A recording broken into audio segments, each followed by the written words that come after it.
దేవునికి మహిమ కలుగుగాక. హల్లెలూయా, హల్లెలూయా. దేవుని యొక్క వాక్యాన్ని ధ్యానం చేసుకుందాం.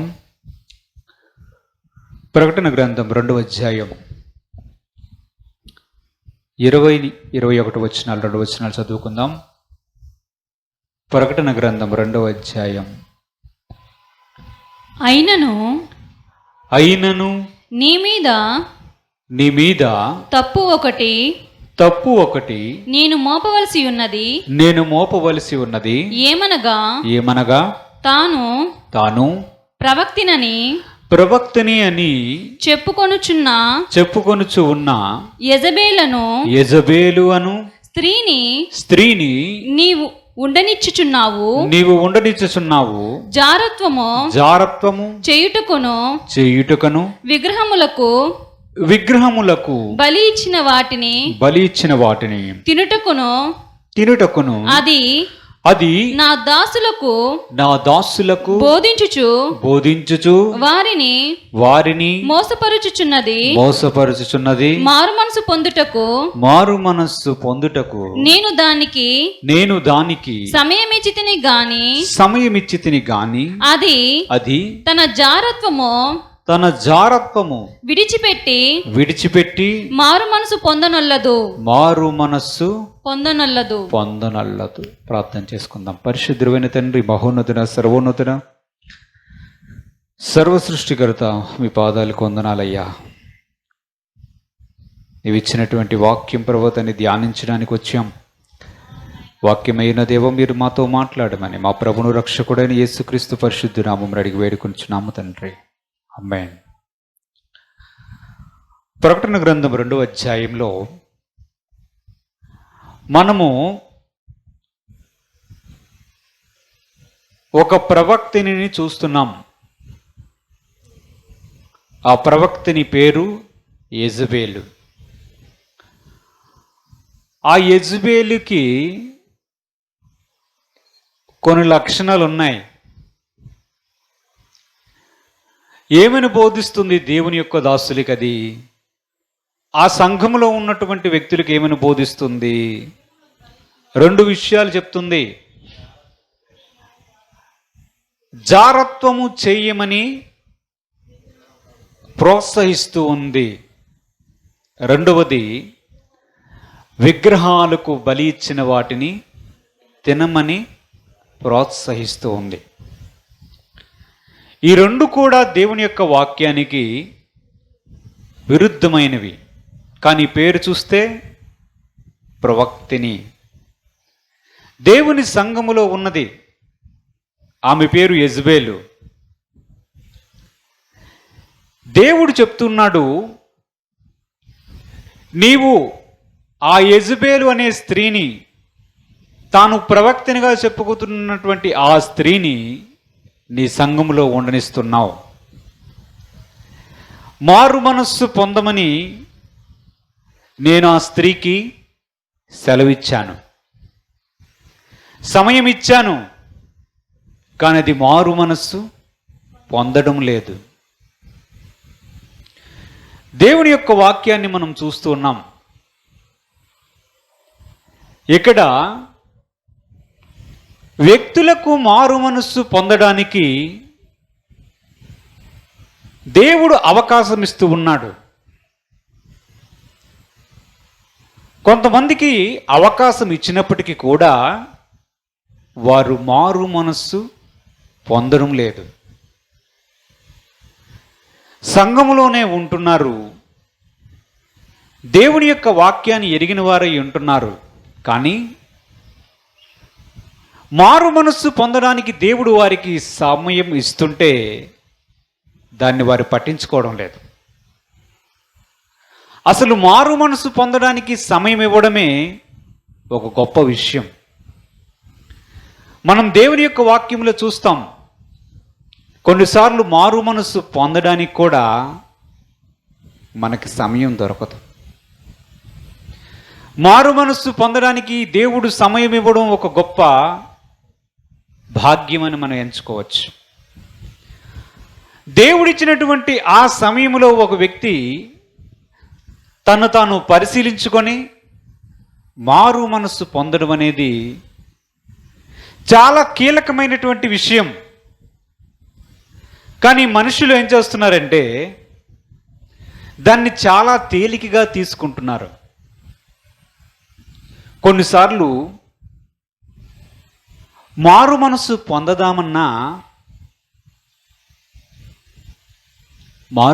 పొందదామన్నా అవకాశం దొరకదు. హెబ్రీలకు రాసినటువంటి పత్రిక 12వ అధ్యాయం,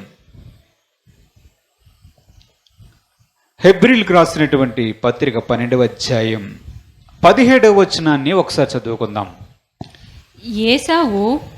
ఏశావు ఆ తరువాత ఆశీర్వాదము పొందగోరి కన్నీళ్లు విడుచుచు దానికోసరము శ్రద్ధతో వెతికినను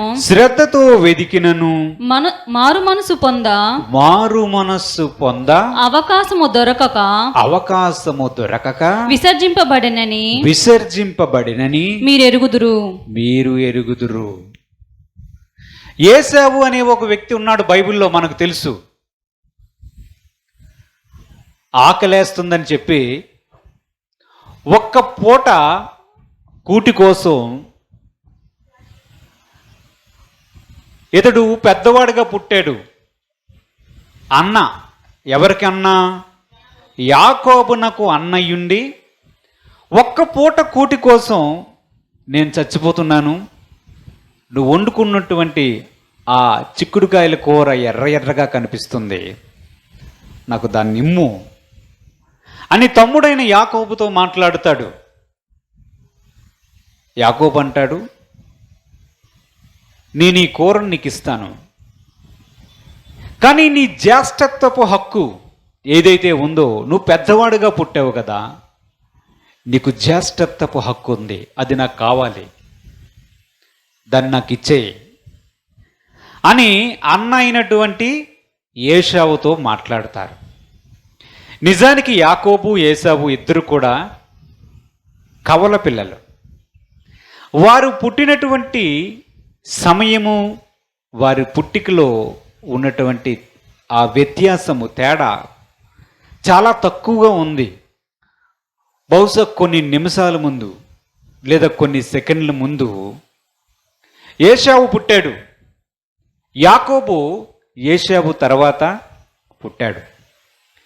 ఒకడు పెద్దవాడుగా పుట్టడం, ఒకడు చిన్నవాడుగా పుట్టడం వారి చేతుల్లో ఉండదు. కానీ దేవుని దృష్టిలో జ్యేష్ఠునకు అంటే పెద్దవానికి ప్రత్యేకమైనటువంటి స్థానం ఉంది. ఒక్క పూట కూటి కొరకు ఏశావు తమ్ముడైన యాకోబుకు జ్యేష్ఠత్వపు నువ్వు తీసుకో, నువ్వు వండినటువంటి ఆ కూర నాకు ఇచ్చేయి అని మాట్లాడి వారిద్దరూ ప్రమాణం చేసుకొని, సరే నీ జ్యేష్ఠత్వ హక్కు నేను ఈరోజు తీసుకుంటున్నాను, నా చిక్కుడుకాయల కూర నువ్వు తీసుకో అని ఒక ఒప్పందం, ఒక ప్రమాణం చేసుకున్నాడు. దేవుని యొక్క గ్రంథములో ఏశావుని ఏమంటారు తెలుసా? భ్రష్టుడు అంటారు. ఒక్క పూట కూటి కొరకు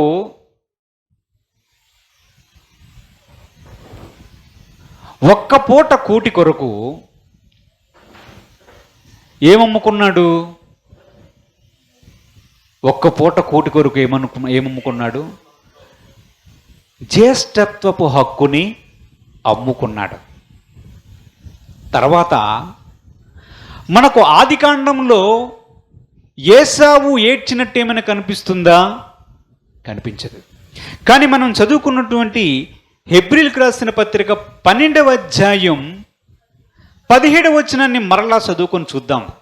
ఏశావు ఆ తరువాత దేని తర్వాత జ్యేష్ఠత్వపు హక్కు తమ్ముడికి ఇచ్చేసిన తరువాత చిక్కుడుకాయల కూర, ఎర్రగా ఉన్న చిక్కుడుకాయల కూర ఒక్క పూట తినిన తరువాత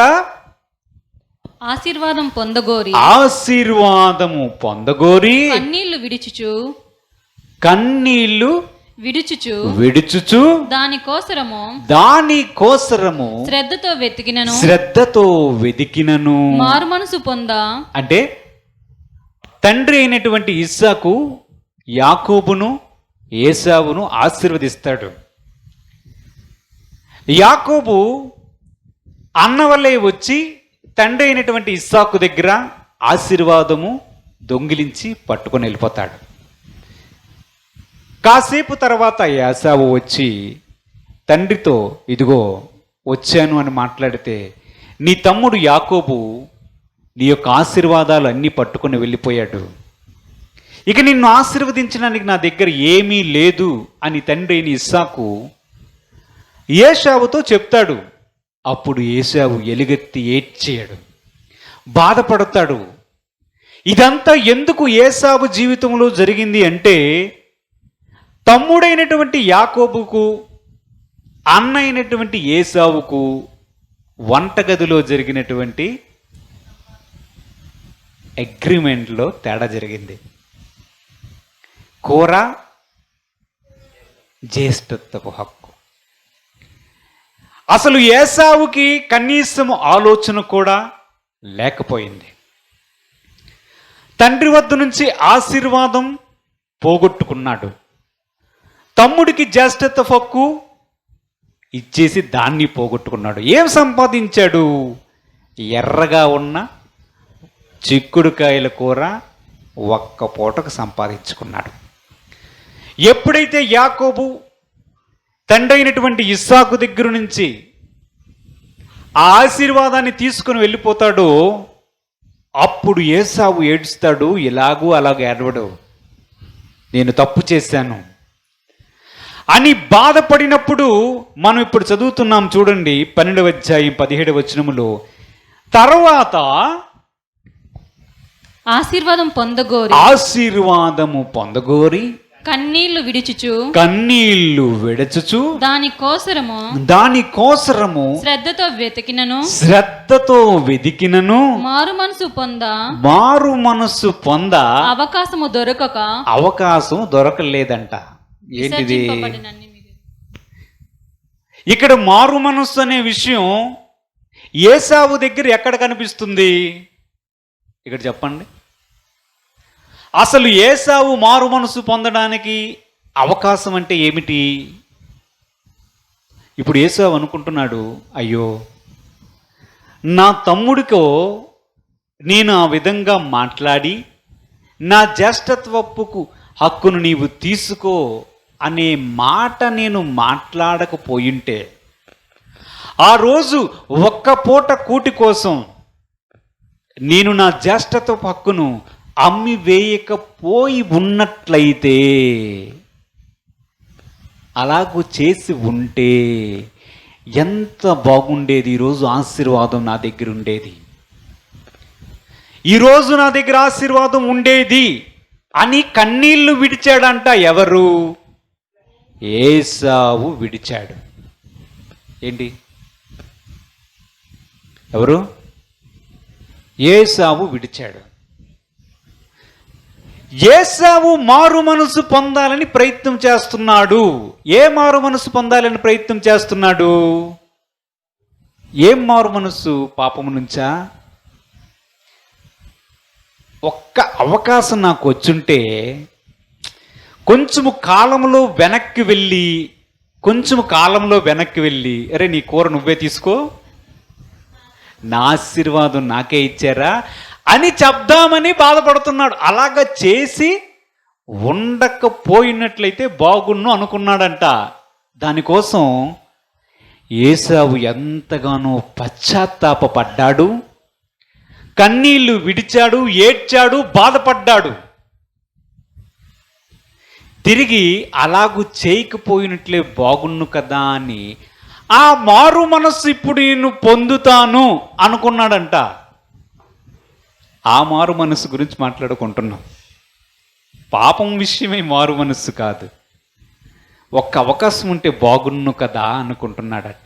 తర్వాత ఇంకేముంది, అంతా చేయి జారిపోయింది.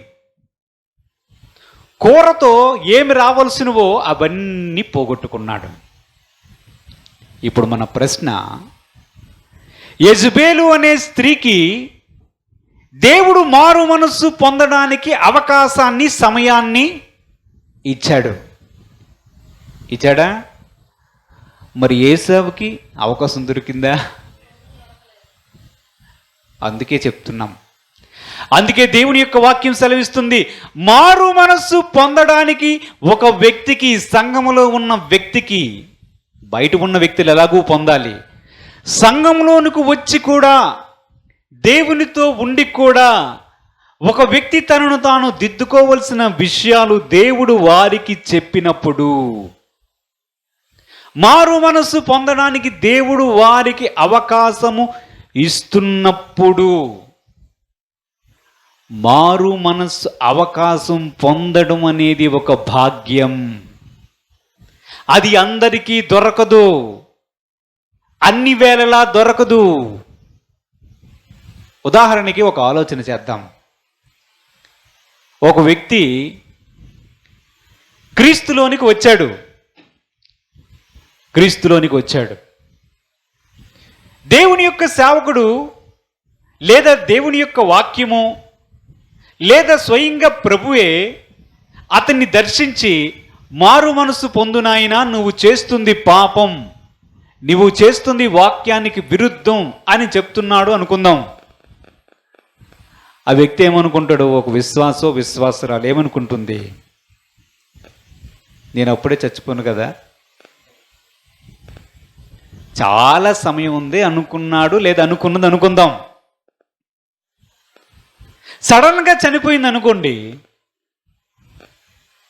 ప్రభువా నన్ను క్షమించు అనే మాట కూడా నోటి నుంచి రాకుండా చచ్చిపోయింది అనుకుందాం. ఎడగలుగుతుంది? నరకానికి వెళ్ళిపోతుందా? కొంతమంది మనం చూస్తాం, దేవుని యొక్క సేవకులు కూడా కొంతమందిని చూస్తాం, వారు మంచం మీద కొన్ని నెలలు తమ చివరి కాలాన్ని గడపడం మనం చూస్తాం. ప్రఖ్యాతిగాంచినటువంటి దైవజనులు కూడా ఆ విధంగా ఉండడం చూస్తాం. నిజంగా చెప్పాలంటే మంచం మీద పడ్డాదురా, ఎంతకాలము సేవ చేసింది, దేవుడు ఉన్నాడు, ఈయనేంటి ఇలాగ పడ్డాడు అని అనుకుంటారు. నా దృష్టిలో అది ఒక గొప్ప అవకాశం, అంతేనా?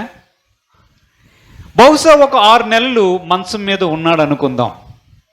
అప్పుడు ఏం ఆలోచిస్తాడు? ప్రభువా నన్ను క్షమించు నాయనా, ప్రభువా నేను అది చేశాను, ప్రభువా నేను దీన్ని చేశాను, నన్ను క్షమించు, నన్ను వీలైతే స్వస్థపరచు, నా పాపములు క్షమించు అని దేవునితో బ్రతిమలాడుకోవడానికి, దేవునికి ప్రార్థన చేయడానికి ఒక అవకాశం వస్తుంది. అవునా? వస్తుంది రాదా? అదే సడన్గా వెళ్తూ లారీ కిందో బస్సు కిందో పడ్డాడు, లేదా వెళ్ళిన ట్రైను ఏదో నదిలో పడింది, యాక్సిడెంట్ అయి చచ్చిపోయాడు అనుకో, అసలు పాపముల విషయమై పశ్చాత్తాపడడానికి అతనికి అవకాశం దొరుకుతుందా? విమానంలో వెళ్తున్నాడు, గాల్లో పేలిపోయింది. అసలు తన పాపముల విషయమై పశ్చాత్తాపడడానికి, మారు మనస్సు పొందడానికి అతనికి సమయం రాకపోతే అది భాగ్యమేనా? అందుకే దేవుని యొక్క వాక్యములు చూస్తున్నాం, యెజబేలు అనే స్త్రీతో దేవుడు చెప్తున్నాడు, మారు మనస్సు పొందు, నీవు చేస్తున్నది, నీవు ప్రవక్తనివి అని ఒక పరిచర్య చేస్తున్నావు, దేవుని సేవ అని చెప్పి పరిచర్య చేస్తున్నావు. ఎవరికైనా దేవుడు ఒకటే చెప్తాడు, అది పాస్టరా, ప్రవక్త, దైవ సేవకురాల, ప్రవక్తిన, విశ్వాస, అదంతా అనవసరం. దేవుడు చెప్పేది ఒకటే, మారు మనస్సు పొందు. అసలు మారు మనసు పొందడానికి నీకు సమయం దొరకడమే నీ అదృష్టం. నిజంగా చెప్పాలంటే అదృష్టం. అసలు దేవుని దగ్గరికి వచ్చి దేవుడు ఎంతగా ప్రేరేపిస్తున్నా, దేవుడు వారి తప్పులను ఎత్తి చూపుతున్నా, వాక్యానుసారముగా వారు చేస్తున్నది తప్పని వారికి చెప్తున్నా, అసలు మనుషులు ఎందుకు మారరు? ఇప్పుడు యెజబేలు అనే స్త్రీకి దేవుడు హెచ్చరిక చేస్తున్నాడు. నువ్వు వ్యభిచారము చెయ్యాలని బోధిస్తున్నావు, జారత్వం గురించి నీవు బోధిస్తున్నావు, అది వ్యతిరేకం. నీవు విగ్రహాలకు అర్పించింది తినమని నీవు ప్రేరేపిస్తున్నావు, బోధిస్తున్నావు, అది కూడా తప్పే. నేను నీకు అవకాశం ఇచ్చాను, నీవు సరిదిద్దుకోవడానికి నీకు అవకాశం ఇచ్చాను. కానీ దేవుని యొక్క వాక్యములు ఏమనుంది? ఆమె అంట మారు మనస్సు పొందడానికి ఇష్టపడడం లేదంట. ఎంత గొప్ప విషయం ఇది! అసలు ఇష్టపడడం లేదంట. ఇక్కడ రెండు విషయాలు ఉన్నాయి. మొదటిది మారు మనసు పొందడానికి సమయం దొరకడం, రెండవది ఇష్టపడకపోవడం. ఇది చాలా విచిత్రమైనటువంటి జబ్బు. ఎందుకు తెలుసు ఇలాగవుతుంది? ఎందుకు ఇలాగవుతుంది? దేవుని యొక్క వాక్యంలో మనం చూద్దాం 1వ రాజుల గ్రంథం 11వ అధ్యాయం. 1వ రాజుల గ్రంథం 11వ అధ్యాయం 8 నుంచి 10 వచనాలు చదువుకుందాం. తమ దేవతలకు ధూపము వేయుచు బలులు అర్పించుచు ఉండిన పరస్త్రీలైన తన భార్యల నిమిత్తము అతడు ఇలాగు చేసెను. ఇశ్రాయేలు దేవుడైన యెహోవా అతనికి 2 మార్లు ప్రత్యక్షమై నీవు ఇతరుల దేవతలను వెంబడింపవలదని అతనికి ఆజ్ఞాపించినను సొలొమోను హృదయము ఆయన యొద్ద నుండి తొలగిపోయెను. యెహోవా తనకు ఇచ్చిన ఆజ్ఞను అతడు గైకొనకపోగా యెహోవా అతని మీద కోపగించాడంట. దేవుడికి స్తోత్రం చెల్లిద్దాం. హల్లెలూయా, హల్లెలూయా. ఎవరితను? సొలొమోను. అత్యంత జ్ఞానవంతుడు, దేవుని వద్ద నుంచి వివేచన జ్ఞానమును ఐశ్వర్యమును పొందినటువంటి దావీదు కుమారుడు. దావీదు తర్వాత సొలొమోనును దేవుడు కోరుకున్నాడు. సొలొమోనుకు ఇచ్చినటువంటి పేరు ప్రఖ్యాతులు కానీ, ఘనత కానీ, ఐశ్వర్యం కానీ చూస్తే సొలొమోన్ని చూడడానికి దేశ విదేశాల నుంచి సొలొమోన్ను చూడడానికి వెళ్ళేవారంట. ఎందుకు? డ్రెస్సులు చూడడానికి కాదు. అతడు జ్ఞానం, అతనికి ఉన్నటువంటి జ్ఞానం చూస్తే ఏ సబ్జెక్ట్ అయినా మాట్లాడగలడు.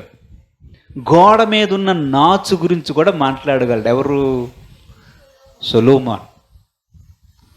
ఆక్స్ఫర్డ్ యూనివర్సిటీలో డాక్టరేట్ చేయలేదు, కానీ దేవుడిచ్చినటువంటి దైవ జ్ఞానం సొలొమోనులో ఉన్నది. అతడు కట్టించినటువంటి మందిరము కానీ, నగరును కానీ చూడడానికి ఇష్టపడే వ్యక్తులు అక్కడికి వెళ్ళేవారు. చరిత్రలో చెప్తారు, భారతదేశం నుంచి నెమలులు పట్టుకొని వెళ్ళేవారంట. ఇక్కడి నుంచి కోతులను కూడా ఎక్స్పోర్ట్ చేసి ఆ ఇశ్రాయేలు దేశములో సొలొమోను దగ్గర ఉండేవి. ఒకసారి ఆలోచన చెయ్యండి. అంత పేరు ప్రఖ్యాతులు కలిగినటువంటి వ్యక్తి. ఈ వ్యక్తి ఏం చేశాడో తెలుసా? అనేక మంది విగ్రహాలను పూజించినటువంటి స్త్రీలను పెళ్లి చేసుకున్నాడు. చేసుకొని సొలొమోనుకి ఎప్పుడైతే వయస్సు ఉడుగుతూ వృద్ధాప్యం వస్తుందో అప్పుడు భార్యలు ప్రేరేపించారంట. ఏమండి, గుడికి వెళ్తాను, వస్తారా? మా ఊరిలో పండుగ ఉంది, వస్తావా అని మాట్లాడితే ఈయన గారు ఏం చేశారు? జ్ఞానవంతుడు వారితో కూడా వెళ్ళి వారి దేవతలకు పూజించడం ప్రారంభించాడు. అప్పుడు తండ్రి అయినటువంటి దేవుడు మన ప్రభు ఆయనకి కలలో ప్రత్యక్షమై మాట్లాడుతూ ఉన్నాడు. సొలొమోను, నువ్వు చేస్తుంది కరెక్ట్ కాదు అని ఒకసారి చెప్పాడంట.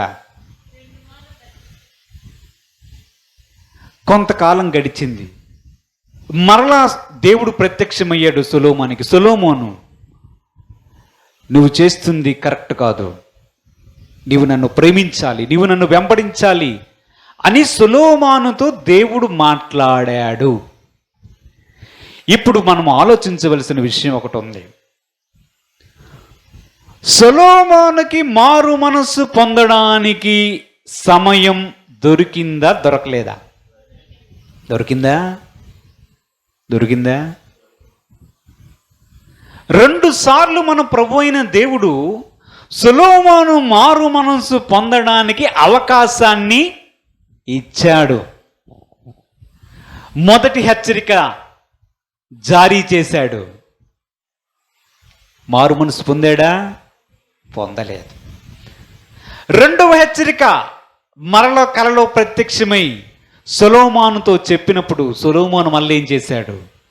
మారు మనస్సు పొందలేదు. దేవుని యొక్క వాక్యం సెలవిస్తుంది, సొలొమోను మారు మనస్సు పొందలేదు. దేవుని యొక్క కోపం సొలొమోను మీద రగులుకుంది. అవునా? సొలొమోను జ్ఞానవంతుడే కదా, దేవుణ్ణి ప్రేమించేవాడే కదా. మరి సొలొమోను ఎందుకలా తయారయ్యాడు?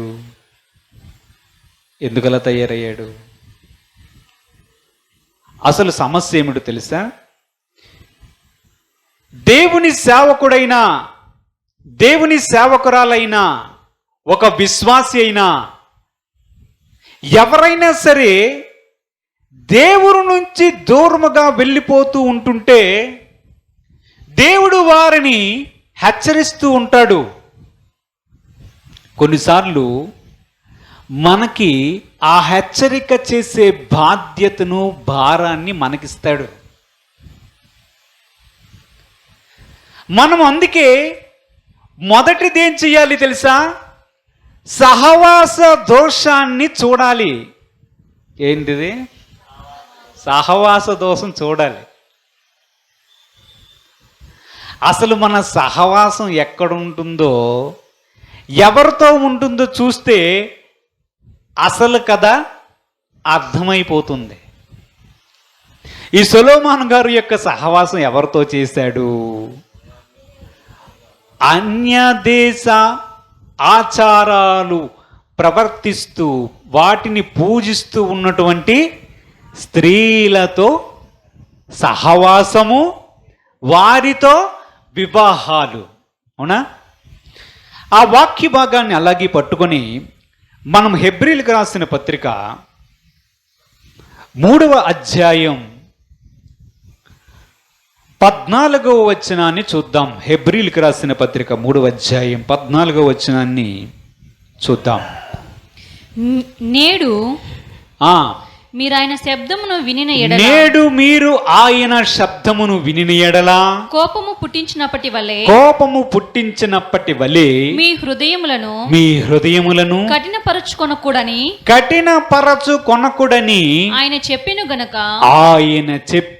గనుక పాపము వలన కలుగు భ్రమచేత మీలో ఎవడును కఠినపరచబడకుండునట్లు నేడు అనబడు సమయము ఉండగానే ప్రతి దినమును ఒకనిని ఒకడు బుద్ధి చెప్పుకొనుడి. ఏలయనగా మొదటి నుండి మనకు ఉన్న దృఢ విశ్వాసము అంతము మట్టుకు గట్టిగా చేపట్టిన ఎడల క్రీస్తులో పాలివారమయ్యుందుము. దేవునికి మహిమ కలుగునుగాక. హల్లెలూయా, హల్లెలూయా. దేవుని యొక్క వాక్యం ఏమని సెలవిస్తుంది?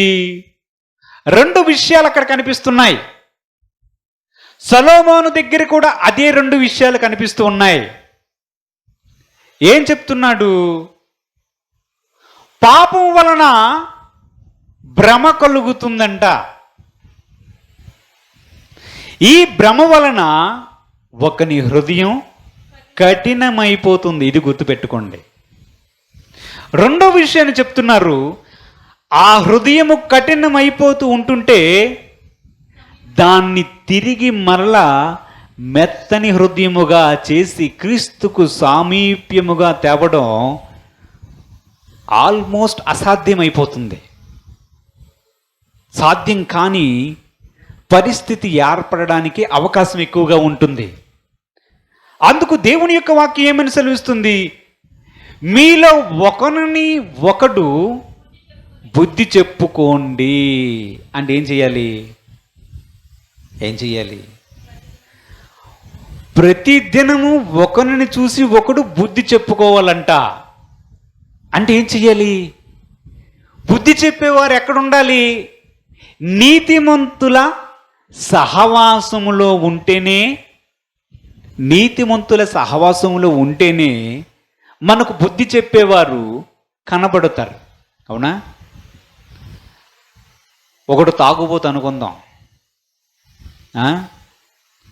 వ్యభిచారి అనుకుందాం, వాడితో సహవాసము చేస్తాం. చెయ్యలేదు, ఒక ఉదాహరణ ఊహిద్దాం. చేసాం అనుకుందాం. ఏ ఉద్దేశంతో చెయ్యాలి స్నేహం? అన్యుడు, దేవుణ్ణి ఎరగనివాడు, కుదరదు అనుకుంటాం. అవునా? సరే,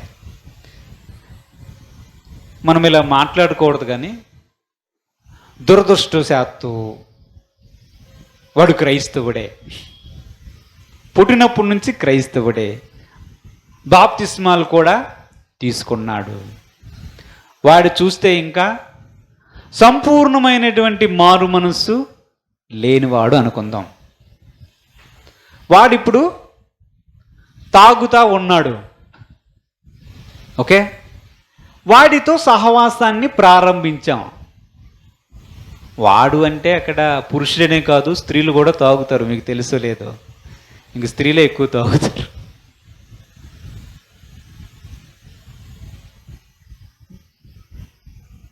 వాడు లేదా ఆమె తాగుతూ ఉందనుకుందాం. సిగరెట్లు తాగేస్తారు, మందు కూడా వేసేస్తారు. కావాలంటే చూడండి, వెళ్ళండి. ఆ ఢిల్లీలో వీధుల్లో వెళ్ళారనుకో, మన అనకాపల్లిలో కూడా ఉన్నారట షాపులు. స్త్రీల లైన్ ఒకటి, పురుషుల లైన్ లేనట్టు ఉంది, అందరికీ ఒకటే లైను. హల్లెలూయా. ఇప్పుడు వారితో సహవాసం చేస్తున్నారు. మీరు ఏం చెప్తారు వాళ్ళకి? అమ్మా తాగకూడదని చెప్తారా? చెప్పినా వినరట. కొన్ని రోజులకి ఏం చేస్తారు తెలుసా? అమ్మా నువ్వు కూడా తాగు, ఏం కాదు, నువ్వు కూడా తాగు, లిమ్కా లాగే ఉంటుంది అన్నాను అనుకో. ఆమె లేదా అతడు నిన్ను ప్రేరేపిస్తే ఏం చేస్తారు? చివరికి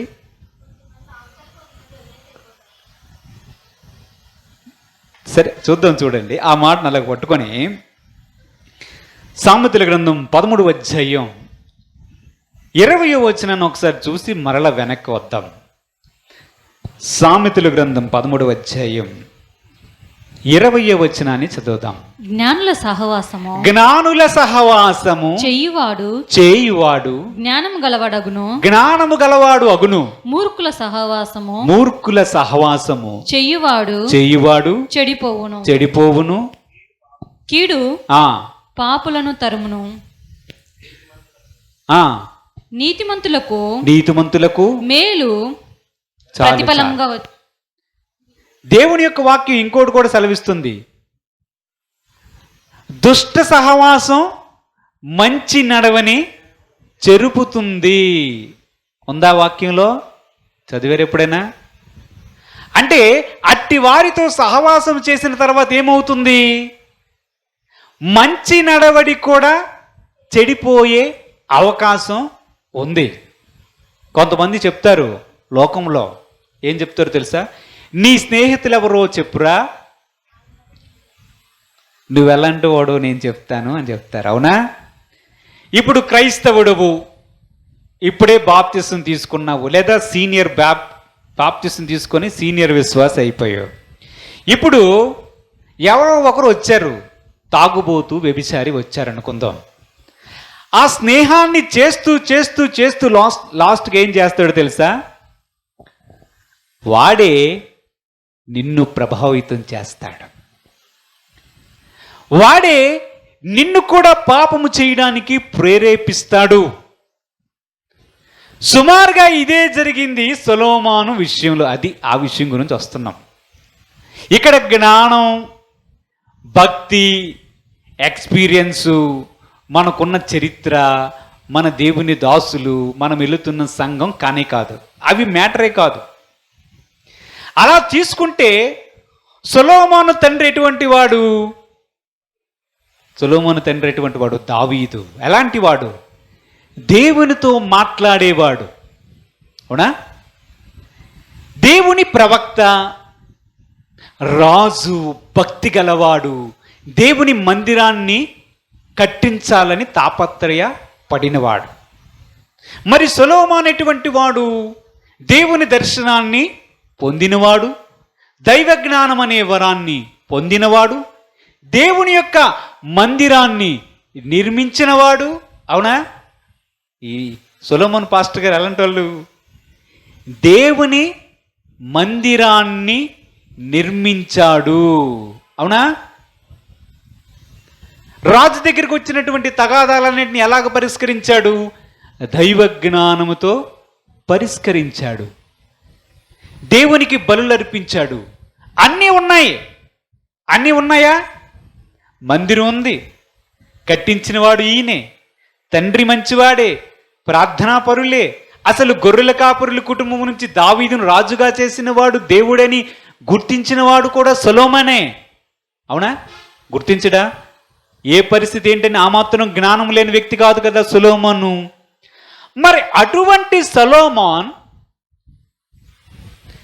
అన్య స్త్రీలతో సహవాసం చేసి వారిని మోహించి వారిని ఉంచుకొనుచు వచ్చి చివరికి ఏం చేశాడంటే, వారు ఎలాగూ అర్పించడం, బలులు అర్పించడం, అన్య దేవతలకు బలులు అర్పించడం చేశాడో అదే పనిని సొలొమోను చేశాడు. చేశాడా లేదా? చేశాడా? ఇప్పుడు సొలొమోను కంటే మన జ్ఞానం ఎక్కువ ఉందా? ఉందా? పోనీ సొలొమోను కంటే ఎక్కువ భక్తి ఉందా? ఉందా? ఏమీ లేదు.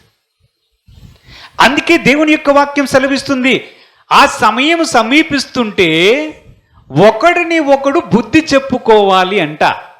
అంటే ఎవరి సహవాసంలో ఉండాలి? నీతిమంతుల సహవాసంలో ఉండాలి. నీతిమంతులు ఎవరు? దేవునిలో రగులుతున్నటువంటి వ్యక్తుల సహవాసంలో ఉండాలి. ఎవరి సహవాసంలో ఉండాలి? నీతిమంతుల సహవాసంలో ఉండాలి. అదేదో చెప్తారు, జోగి జోగి రాసుకుంటే బూడిదొస్తున్నట్టుగా అసలే వాడు దిగజారిన భక్తిహీనుడు, కానీ పేరుకు మాత్రం క్రైస్తవుడు అనుకుందాం. వాడితో సహవాసం చేస్తే ఏమవుతుంది? వాడు పోడు, నిన్ను పోనివ్వడు. వాడు నరకానికి టికెట్ ఆల్రెడీ రిజర్వేషన్ చేసుకున్నాడు, నీకు కూడా టికెట్ రిజర్వేషన్ చేస్తాడు. అయితే ఈ టికెట్ రిజర్వేషన్ చేసి ట్రైన్ వచ్చే సమయం ఒకటి ఉంది. ఆ సమయంలో మారు మనస్సు పొందడానికి దేవుడు సమయాన్ని ఇస్తాడు. సొలొమోను గారికి ఇచ్చాడు. సొలొమోనుకి ఇచ్చాడు. సొలొమోను మారు మనస్సు ఎందుకు పొందలేదు? మనం ఇందాకల వాక్యం చదువుతున్నాం, హెబ్రీలకు రాసినటువంటి పత్రిక 3వ అధ్యాయం 14వ వచనంలో చదువుతున్నాం. ఏమని చెప్తున్నాడు? ఏమని చెప్తున్నాడు? పాపము వలన కలుగు భ్రమ చేత మీలో ఎవడునో కఠినపరచబడకుండా అది ఏమవుతుంది? అదే చాలా ప్రమాదకరమైనది. ఏమవుతుందో తెలుసా? ఇప్పుడు సింపుల్గా మాట్లాడుకుందాం. అసలు ఏమవుతుందో తెలుసా? మనం ఒక విశ్వాసిగా ఉన్నాం, అవునా? సహవాసం చేస్తున్నాం కదా. ఆడొక బూడిద, ఆడొక జోగి. వాడు ఏం చేస్తాడంటే మొత్తం దేవుని యొక్క వాక్యానికి విరుద్ధం, కానీ పేరుకు మాత్రం క్రైస్తవుడు, క్రైస్తవురాలు అనుకుందాం. ఏమవుతుంది తెలుసా? రెండు జరుగుతాయి. మొదట మనకి యేసు ప్రభు ఏమని చెప్పారు? మనలో ఉన్న రాతి హృదయాన్ని తీసివేసి మాంసపు హృదయాన్ని ఇస్తాను అన్న మాట ఉంది కదా. ఎప్పుడైతే ప్రభు దగ్గరికి వచ్చి పాపములు క్షమాపణ పొంది ఆయన దగ్గరికి వచ్చామో అప్పుడు మనలో హృదయం నూతన హృదయముగా మార్చబడుతుంది. అంతకుముందు రాతి హృదయం కదా. ఆ రాతి హృదయం ఎందుకన్నాడు అంటే రాళ్ళు ఉంటాయా? రాళ్ళు ఉండడం కాదు, అది కఠినపరచబడినటువంటి హృదయం. ఎందుకు కఠినపరచబడుతుందని దేవుని యొక్క వాక్యం సెలవిస్తుందంటే, ఒక వ్యక్తి దేవుని యొక్క వాక్యానికి విరుద్ధముగా పాపము చేసుకుంటూ వెళ్తూ ఉన్నాడు అనుకుందాం, అవునా? మొదటిసారి ఒక పాపం చేశాడు, తాగింది. ఏమనిపిస్తుంది? కొంచెం చివుక్కుమంటుంది హృదయంలో మనస్సాక్షి. అయ్యో తాగిసాను, పర్లేదులే. రెండోసారి తాగుతారు, ఏముంటుంది? పర్వాలేదులే. మూడోసారి తాగుతారు, పర్వాలేదులే. ఇంకా నాలుగోసారికి అది వాత వేయబడిన మనస్సాక్షిగా మారుతుంది. ఆ తర్వాత ఏమవుతుందంటే, ఈ పాపములో కొనసాగుతూ పోతూ ఉండడం వలన వారికి ఒక భ్రమ కలుగుతుంది. ఆ భ్రమ ఏమిటంటే, ఏమీ కాదు, ఏమీ జరగడము లేదు. ఏమవుతుందో తెలుసా? హృదయం కఠినపరచబడుతుంది. మాంసపు హృదయం ఏదైతే ఉందో అది పోతుంది, కఠినమైనటువంటి హృదయముగా మార్చబడుతుంది. ఇప్పుడు తగిలేడు అనుకోండి ఒకడు, ఇప్పుడు తగిలేడు మందుబాబు. అప్పుడు తగిలితే ఏమవుతారు తెలుసా? ఇద్దరు కలిసి తిన్నగా వెడల్పుగా ఉన్నటువంటి మార్గంలోనికి పోయి ఇద్దరు కలిసి అక్కడికి వెళ్ళి తాగుతారు. ఎక్కడ? నరకంలో. ప్రభు యొక్క వాక్యం సెలవిస్తుంది, పాపము నీ చేతిలో ఉండగానే దాన్ని చూసి విడిచిపెట్టాలి. దేవుని యొక్క వాక్యం నిన్ను హెచ్చరిస్తునేటప్పుడు దాని విషయంలో పశ్చాత్తాపడడానికి ఇష్టపడాలి తప్ప దాన్ని కప్పి పెట్టుకోవడానికి ఆలోచన చెయ్యకూడదు. ఎందుకంటే ఒకసారి పాపము చేసిన తర్వాత దాని విషయమే పశ్చాత్తాపడకుండా దాన్ని కొనసాగిస్తూ ఉన్నాం అనుకోండి, దేవుడు ఒక అవకాశం ఇవ్వచ్చు. మారు మనస్సు పొందడానికి ఒక వ్యక్తికి అవకాశం ఇవ్వచ్చు. అమ్మా, నువ్వు చేస్తుంది తప్పు, నీవు చేస్తుంది తప్పు సహోదరుడా అని ఏ దేవుని సేవకుడైనా సరే బోధించవచ్చు. ఎప్పుడు? నీతివంతుల సహవాసంలో, ఒకరినొకరు బుద్ధి చెప్పుకున్న విషయంలో, అటువంటి సహవాసంలో ఉంటే. అసలు ఉన్నోళ్ళే ఒక చెత్త సహవాసం అనుకోండి, అసలు విశ్వాసానికి అడ్రస్ లేని వ్యక్తి అనుకోండి, వాడితో సహవాసం చేస్తే ఏమవుతుంది? వాడెలాగూ నీవు అలాగే తయారవుతావు. అందుకే సొలొమోను విషయంలో అసలు జరిగినది ఏమిటంటే, సొలొమోను మంచివాడే, సొలొమోను దేవుని భక్తి గలవాడే, సొలొమోను జ్ఞానం గలవాడే. కానీ ఈ స్త్రీలు ఉన్నారే, భార్యలు ఉన్నారే, ఈ భార్యల యొక్క ప్రభావం సొలొమోను మీద పడింది. ఇప్పుడు దేవుడు వచ్చి మాట్లాడుతున్నాడు, సొలొమోన్ నువ్వు చేస్తుంది తప్పు, మారు మనసు పొందు అని ఒకసారి ప్రత్యక్షమే చెప్పాడు. మారాడా? రెండోసారి ప్రత్యక్షమై చెప్పాడు దేవుడు, సొలొమోన్ నువ్వు చేస్తుంది కరెక్ట్ కాదు, మారు మనసు పొందు అని. మారాడా? ఇప్పుడు సొలొమోను యొక్క స్థానంలోనికి మనం వెళ్దాం.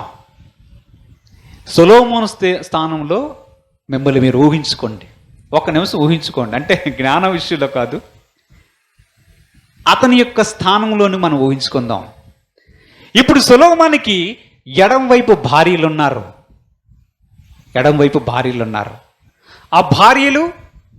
ఆ భార్యలు పూజించే దేవతలు. ఓకేనా? కుడివైపు తండ్రి అయిన దేవుడు ఉన్నాడు. ఓకే, ఇప్పుడు దేవుడు చెప్తున్నాడు, సొలొమోను అటు పోవద్దు, సొలొమోను నువ్వు అది చెయ్యొద్దు అని చెప్తున్నాడు. కానీ సొలొమోను యొక్క హృదయం, దేవుని యొక్క మాటలు మనం చూస్తే అప్పటికే సొలొమోను హృదయం అంట అతని నుంచి దూరం అయిపోయిందంట. హృదయం దూరం అయిపోవడం ఏంటి? హృదయం దూరం అవడం ఏంటి? దేవుని యొక్క వాక్యములు చూడండి. 1వ రాజుల గ్రంథం 11వ అధ్యాయం 10వ వచనాన్ని చూడండి. ఏముంది? సొలొమోను హృదయం ఆయన యొద్ద నుండి తొలగిపోయెను. అది ఎక్కడికి పోయింది? ఇటు పోయింది. సొలొమోను హృదయం ఎటు పోయింది? నా కుమారుడా, నీ హృదయం నాకు ఇమ్మని ఈయన ఇటువైపు చెప్తుంటే ఈ భార్యల వైపోయింది. ఇప్పుడు సొలొమోను యొక్క నిర్ణయం, ఏదైతే దేవుడు చెయ్యవద్దు, దేన్నైతే నువ్వు ఆరాధించవద్దు, ఏదైతే నీకు ఉరి అవుతుందని చెప్తున్నాడో ఈ హృదయం అటువైపు పోతుంది, ఇటువైపు రావడం లేదు. ఎందుకిలా?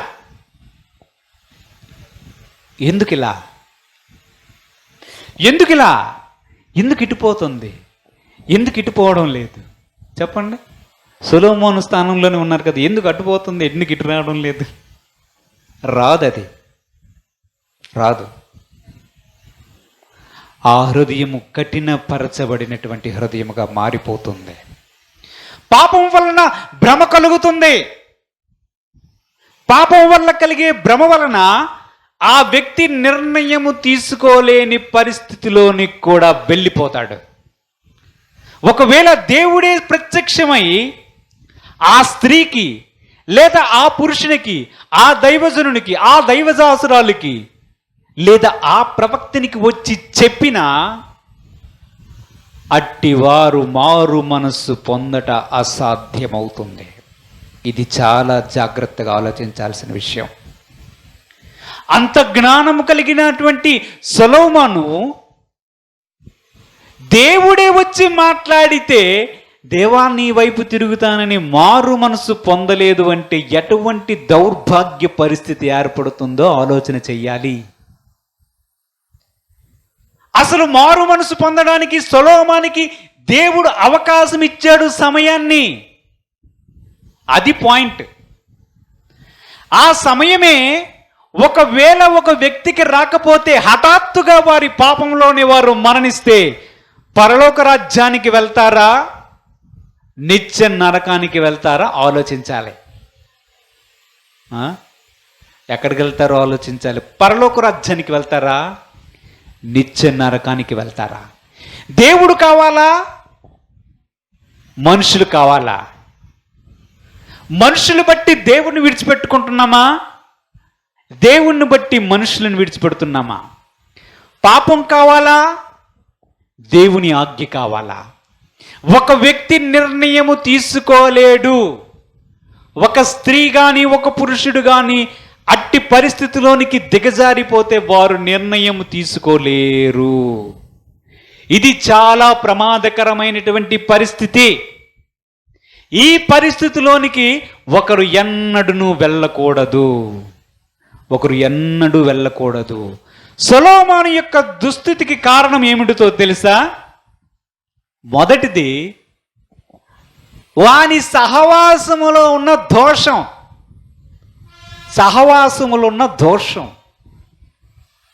ఎవరితో సహవాసం చేయడం ప్రారంభించాడు? అసలు నీ గురి ఏమిటి? నీ భక్తి ఏమిటి? నీకు దేవుడిచ్చినటువంటి పిలుపు ఏమిటి? నువ్వు చేయవలసిన కార్యక్రమాలేంటి? నువ్వు ఎటువైపు ప్రయాణం చేస్తున్నావు? అది ఆలోచన చెయ్యాలి. అసలు దేవుడి దగ్గరికి ఎందుకు వచ్చాం? దేవుడు ఏం చేయమని చెప్పాడు? దేవుడు ఏం చేయమని చెప్తే ఏం చేస్తున్నాం అనేది ఆలోచన అనేది మన మనస్సులో ఉండాలి. సొలొమోనుకి ఆ ఆలోచన తప్పిపోయింది, పడింది. ఒకానొక సందర్భంలో విత్తనం పడింది. ఒక స్త్రీని చూశాడు, అన్య స్త్రీ, మోయబీలు, హిత్తీయులు, హివ్వీయులు, యబూసీయులు, అమ్మోనీయులు, వారి దేవతలన్నీ కూడా అసహ్యకరమైనటువంటి కార్యాలకి పెట్టింది పేరు. అనేక మంది దేవతల్లో వారి దేవతలు చూస్తే ఎలాంటి ఆచారాలు ఉంటాయి తెలుసా?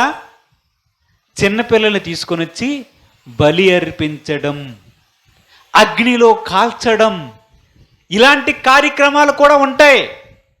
అది ద్వితీయోపదేశ కాండములో దేవుడు నిర్ద్వందముగా ఖండించాడు. కానీ జ్ఞానవంతుడైనటువంటి సొలొమోను ఆ స్త్రీలను పెండ్లాడి, ఆ స్త్రీలతో ఉండి, ఆ స్త్రీలు చెప్పింది చేసే స్థితిలోనికి చివరికి వచ్చాడు ఈ జ్ఞాన హృదయుడు సొలొమోను.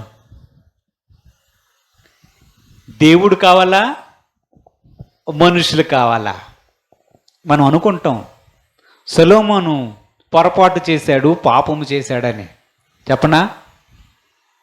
అనుకుంటాం కదా, తప్పు పని చేశాడు. మనం కూడా అదే స్థితిలోనికి పోతాం. ఎందుకంటే మన మైండ్ ఇంక పని చేయదు, మన హృదయం ఇంక పని చేయదు. ఎందుకంటే సొలొమోను హృదయం తన దగ్గర ఉంటే కదా ఆలోచించడానికి. హృదయమే తొలగిపోయింది. ఆ స్త్రీలనే ప్రేమించుకుంటున్నాడు, ఆ భార్యలే కావాలనుకుంటున్నాడు. దేవుడు వచ్చి చెప్పినా తర్వాత చూద్దాంలే ప్రభు, నేను ఈ బంధకాల నుంచి రాలేను ప్రభు. ఇది చాలా దౌర్భాగ్యమైనటువంటి పరిస్థితి. నిజానికి సొలొమోనుకి ఒక అవకాశం దొరికింది. మన వాక్య ధ్యానం అదే. యెజబేలు అనే స్త్రీకి దేవుడు ఒక అవకాశం ఇచ్చాడు. ఏ స్త్రీ, నువ్వు వ్యభిచారము చేయడానికి ప్రోత్సహిస్తున్నావు. బహుశా ఆమె కూడా వ్యభిచారం చేస్తుందేమో. నువ్వు విగ్రహాలకి అర్పించిన వాటిని తినాలని నువ్వు బోధిస్తూ ఉన్నావు. మారు మనసు పొందడానికి నేను యెజబేలుకి అవకాశం ఇచ్చాను, సమయం ఇచ్చాను. ఆ సమయములో ఆ యెజబేలు అనే స్త్రీ మారు మనస్సు పొందలేదు. ఏసావు గారు కూడా పాపం అలాగే తర్వాత పాపం పశ్చాత్తాపడ్డాడట.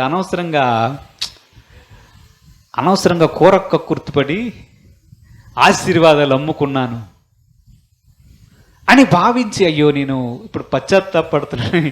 ఏం పశ్చాత్తాపడతావు ఏసావు? ఆల్రెడీ అయిపోయింది. ఇట్ ఇస్ ఫినిష్, అయిపోయింది నీ చరిత్ర.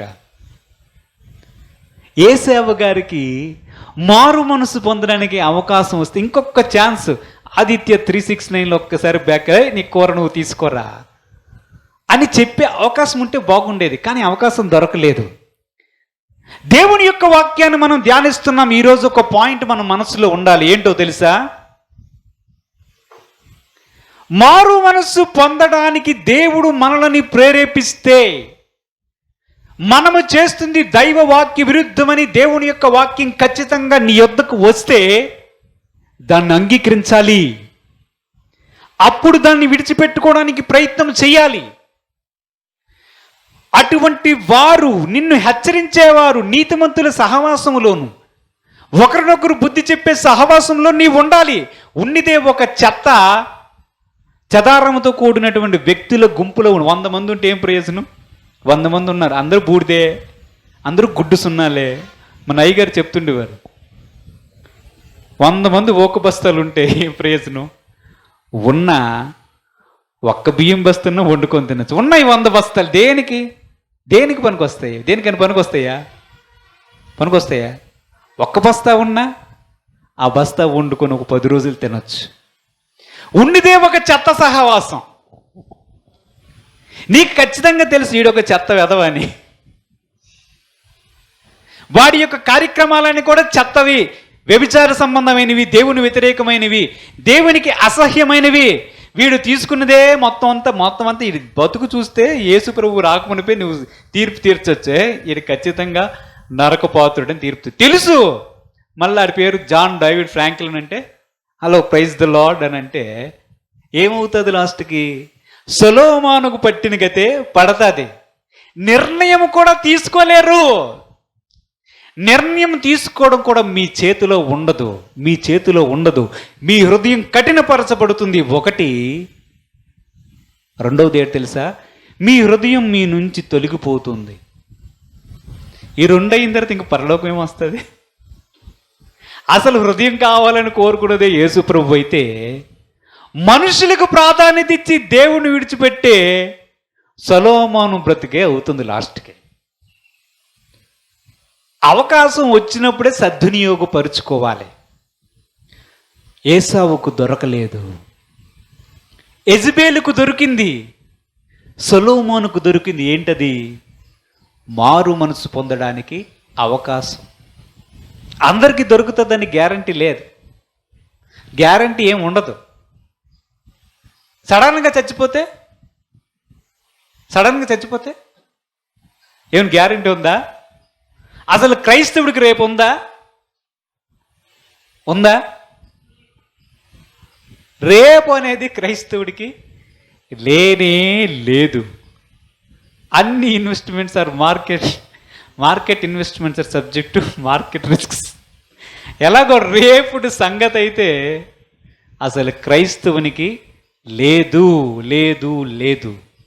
దేవుడు సమయం ఇస్తే అది నీకు మహద్భాగ్యం. అదే దేవుడిచ్చిన మహద్భాగ్యం. మారు మనసు పొందితే కరుణా సంపన్నుడు, కృపామయుడు, అన్ని చేసినా సరే కుమార్తె క్షమిస్తున్నాను అంటాడు. అసలు మారు మనసు పొందకుండా నేను అలాగే పాపంలో ఉంటానంటే పరలోక రాజ్యం వెళ్ళే అవకాశం కూడా కోల్పోవచ్చు. మారు మనస్సు పొందడానికి అవకాశం మన చేతుల్లో దేవుడు పెట్టాడంటే అది మనము ఆలోచించదగ్గ విషయం. అది దేవుడు తన పరిశుద్ధ వాక్యం దీవించుగాక. ప్రార్థన చేసుకుందాం.